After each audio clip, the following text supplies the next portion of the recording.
just thought I'd give you a little update on the chalkboard. Nothing has changed. I put up, hello Tom, little shout out to Tom. I put up the last piece of I-cord he sent me. We'll see what happens. So, look who I got with me today. We're going to take a trip down into the min patch. Oh my goodness, the sun is shining today. No winter coat. I got a nice thin spring, fall, I guess, either or, jacket on today. I got, you can see this, my little camera. I had to figure out how to bring it up level, right? But anyway, we're going to head down. We got some snow to go through there, so not sure if I can film us walking in it, but we're gonna go down, and I'll see you in a bit once we get in.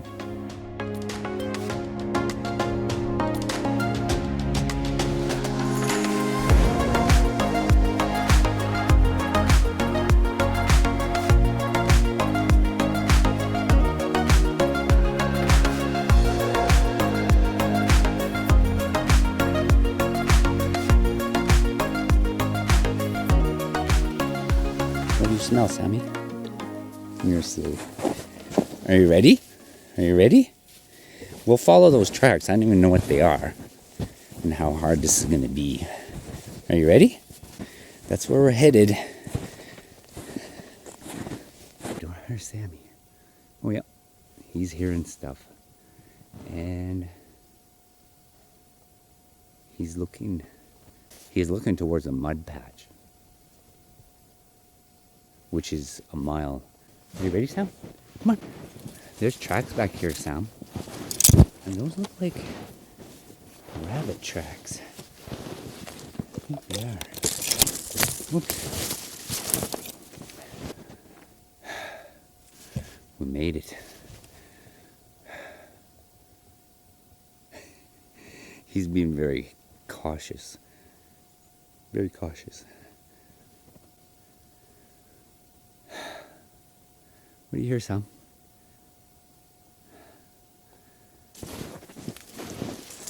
Let's see if anything's new down in here. Anything new? Anything new? Anything new, Sam? Anything new?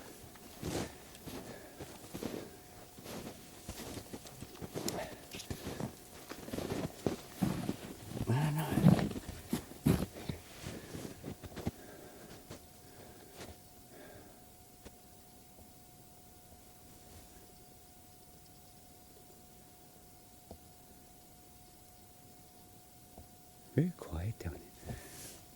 Very, very quiet, right? There should be birds.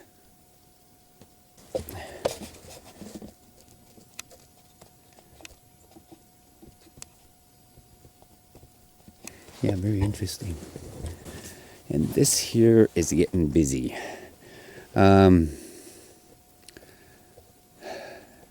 Each spring, when I come down in here, there's always another tree added to this. We've got large ones and smaller ones, thicker ones. It's almost like they add one every season. Go for a little walk in here, little ways. It's been very quiet.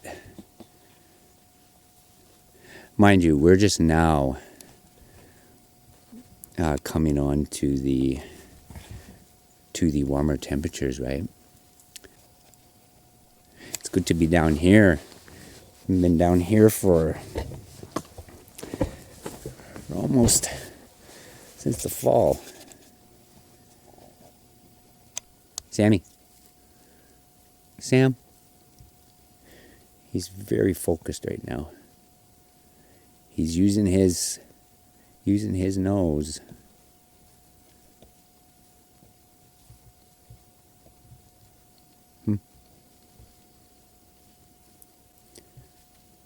Yeah, he's so focused. We'll have to go walk over there. There's something there.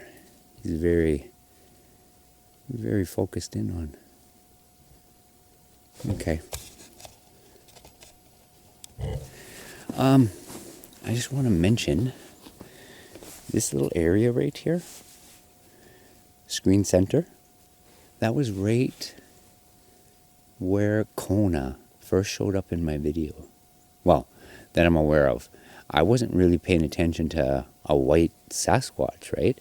But screen center was right where he was standing.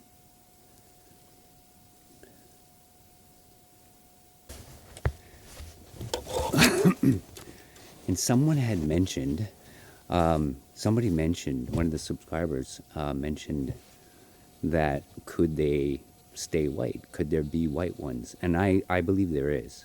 I believe there is because Kona, that was in August. Everything was still green. And it was white, right? Down at Seven Creeks, I captured another white one there in the summertime. I think there are some that stay white. I've been right next to wild rabbits in the snow, and I didn't even see them until they move. They blend in so good with the snow. And then in the summertime as well, and as soon as they lose all that white, you can't see them in the summer either. Some of them could be doing the same thing. I mean, we're kind of seeing this, right? We're kind of watching this take place in some of my videos, so.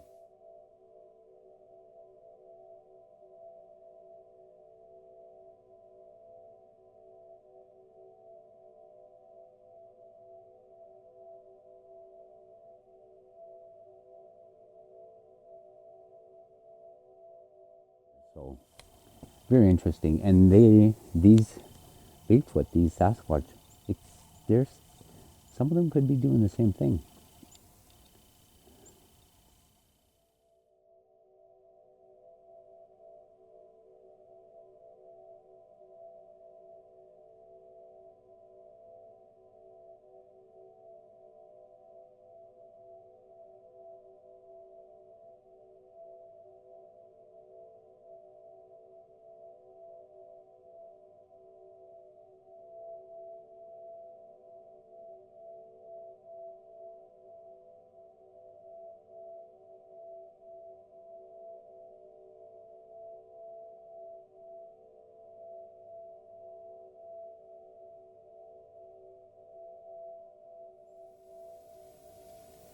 Okay, so yeah, today I wanted to test out shoulder harness. I'll get it figured out. But so far, having a camcord, this is the lightest one I have. It should be a little bit smaller. This is the lightest one I have. It should be a little bit smaller, but it's the one that's working out the best as long as I can get it sitting level, right, and not. We'll figure it out. We'll figure it out. But I wanted to test this today, see how the footage looks, and maybe possibly see something in the footage. Anyway, one of the subscribers, well, I've had quite a few people ask what the energy, when I'm back there, like we're going to talk about White Birch Bigfoot Clan. There was so many, I believe there was lots there. There was many there because I was hearing noises all the way around that whole entire area. There was so many, I believe there was lots there. There was many there because I was hearing noises all the way around that whole entire area. And at one point, there was 5 or 6 areas that those knocks were coming from. And the energy, I talk about, there's like the energy, like it's just, there's so much energy, right? As that's going on. And I've had people ask me what that energy feels like. What is it? And when I get that first wood knock, right? When I'm at one of these locations, I get that first wood knock. I'll continue calling it a wood knock because that's exactly what it sounds like to my ears out here. They could be doing it with their mouth. Maybe they're using their hand. I've never seen them do it, right? Once I get that first wood knock, they're there, and your senses kind of heighten. You will feel the hairs on the back of your neck, not out of creepiness, but it's like there's electricity in the air, more in that way than it is like, when you get creeped out. You don't get, it's not a creeped out feeling. It's more like the air just becomes like statically charged. It's like you find yourself trying to let air out of your lungs, like letting it out, because it's almost like a pressure buildup high in your lungs because of the energy, right? And you'll hear me too. A lot of times I'm like, oh, I'm trying to let that air out. You feel it's just energy around you. You feel it against your skin. You feel it in your ears. Sometimes your ears will start ringing or fluttering in your eardrum. I'm not sure what that is. It's almost like there's a sound there that I can't quite hear, but yet my eardrum is picking it up, right? It's like a feedback on a speaker. I don't know if you know that sound. If you turn the volume up too high, you'll get that distortion. It's kind of what your eardrum feels like it's doing. And sometimes it's on both sides, and then sometimes it's just on one side. And I'm not sure why that is, or maybe it's either too high or too low for us to hear. I'm still not sure what that is, but it will affect your ears. It'll affect your lungs, your breathing. And then after you leave that environment, you feel that you did something. You really feel like you actually did something physically. There are other things too that I probably am missing. Magpie. Sammy's sticking around. Sammy's staying with me. He's so happy to be out here. It's been a while since we've been able to come out here. I'm just getting so impatient, right, to get out here, and he is too. He was so happy to. I said, "Kate, we're going." He knows. I said, "Are you ready?" And as soon as I say that, he's looking at which direction I'm going to start heading, and then he goes. He's gone. He just gets so happy and excited. I think everything too is enjoying this warm weather. I just come back from Seven Creeks yesterday. It was very much like today, very warm. And I did hear the same kind of screaming that I heard the last time I was there, but it was far off. And I'm not sure. You know what I sometimes think? I sometimes think they have babies right now. The last time I was at Seven Creeks, the screaming, remember the screaming? As soon as I was just getting ready to leave my truck, and the screaming started. But if you listen really close, it almost sounds like the little one screamed first, and then it was almost like the mother bellowed, right? And maybe they're keeping the little ones farther back. It was just a thought that's been coming to me since. If they're keeping their young further back, because I think those little ones just want to come out. And I've had babies out in the open. For the ones that are new here, if you can, go back and check out the little Bigfoot baby blinking, right? The little Bigfoot baby at Seven Creeks that they let out in the open. I was so shocked because, it's the babies, right? I thought over the years, we just never seen them. We've heard them, but we've never seen the little ones, right? But the feeling that was coming across to me here in the last couple of visits I went down there is that they're keeping the babies back, maybe teaching them. They've got to be able to discipline them, right? Because I think those little ones are so curious. They want to come out and talk and make noise. And I think they're teaching them. Still, they were letting me know they were there. They stayed quite a ways back. So I'm not sure what's going on. I know it's nothing I've done or that I'm doing. It's something going on with them, right? There's something going on with them. They have their own unique ways of doing things, and I think we know that with the structures and the glyphs and the ground structures. And Sam?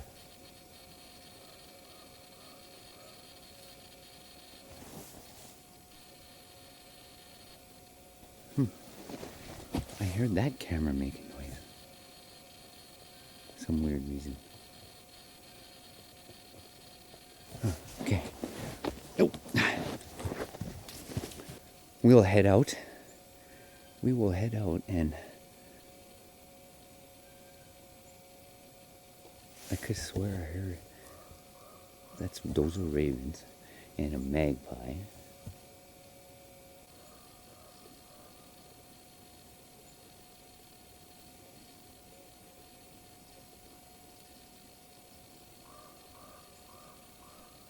And it's gone. Hello? That was a tree snap.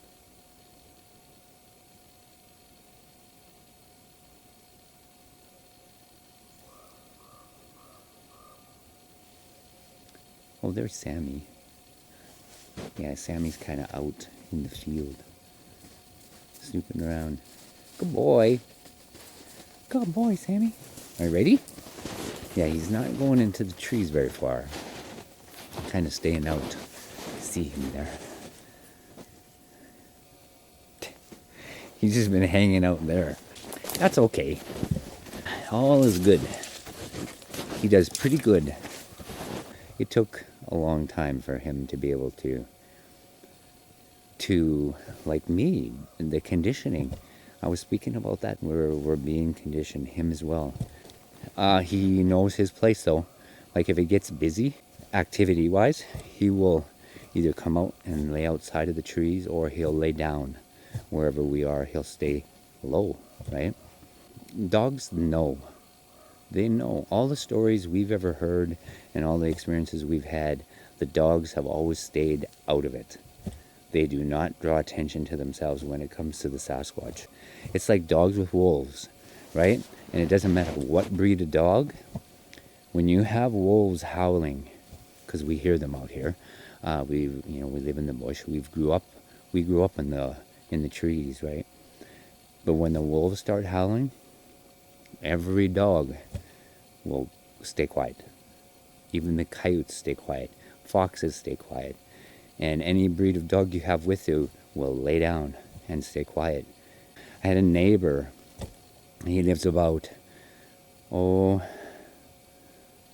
about 8 miles south and east of our farm.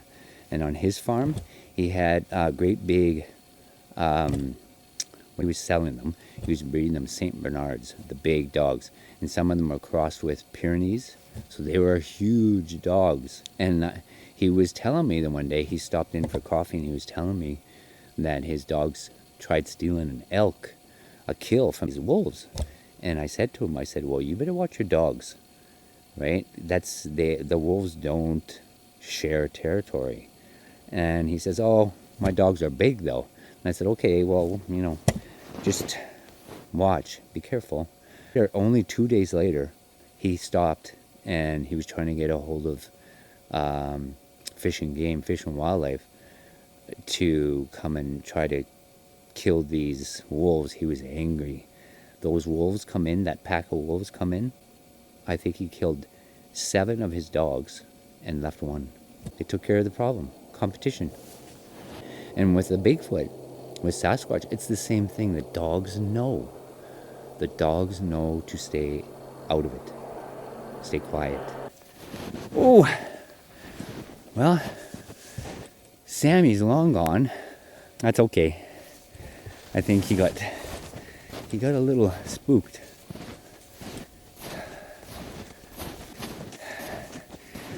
All right, everybody. I will leave it there. And I just wanted to do the test here and also touch on those couple of things. People ask, and I think it's easier for me to do it this way.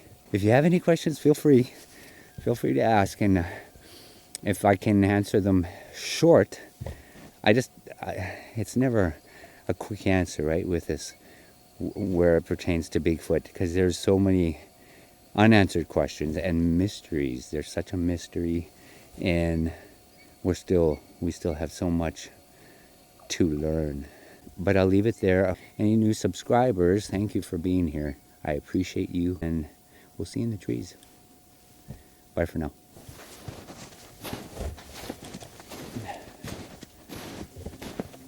Hey, here he is. You left me. That's okay. It's all right. You're so lovely. You did good. You did good.